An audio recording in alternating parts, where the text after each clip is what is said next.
யூடியூப்பில் பார்க்குற ரெசிபிலாம் உடனே வீட்டில் நீங்கள் செஞ்சு பார்க்கணுன்னு ஆசைப்படுவீங்களா? நான் ஒரு காரணத்துக்காக தாங்க கேட்குறேன். அப்படி இருந்தால் என்னோடய சேனலை சப்ஸ்கிரைப் பண்ணிவிட்டு பாருங்கள், முழுசாக பாருங்கள். நான் எதுக்காக இந்த விஷயத்த சொன்னேன்னு உங்களுக்கு புரியும். என்னோடய பர்த்டே அவுட்ஃபிட்லாம் போட்டு வீட்டிலேயே சாமியும் கும்பிட்டு ஸ்பெஷல் பார்த்திங்கன்னா கோதுமை தோசையை பழைய சாம்பார் தாங்க, ஃப்ரெஷ்ஷான தேங்காய் சட்னிங்க.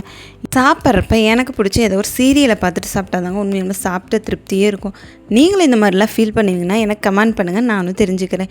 இங்கே பார்த்திங்கன்னா சிம்பிளாக ரெடி ஆகிட்டு பக்கத்தில் இருக்க சிஸ்டர்ஸ்க்கெலாம் சாக்லேட் கொடுக்கலாம் தாங்க போகிறேன்.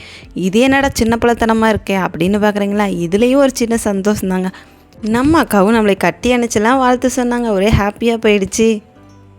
பர்த்டே ஸ்பெஷலாக நம்ம எமோஷ்னல் சிக்கன் பிரியாணி தாங்க. எல்லாம் சாப்பிட்டு முடிச்சுட்டு ரெஸ்ட் எடுத்துகிட்டு அப்படியே கிச்சனில் கவுண்டர் டாப்பில் க்ளீன் பண்ண வந்தாச்சுங்க. ஏன்னா இந்த கிச்சனில் இப்போ ஒரு பெரிய ப்ராக்டிக்கலோட எக்ஸ்பிரிமெண்ட் ஒன்று நடக்க போகுது. அந்த எக்ஸ்பிரிமெண்ட் சக்ஸஸாக ஃபெயிலியர் ஆகிறத நம்ம அடுத்த வர மினி விலாகில் பார்ப்போம்.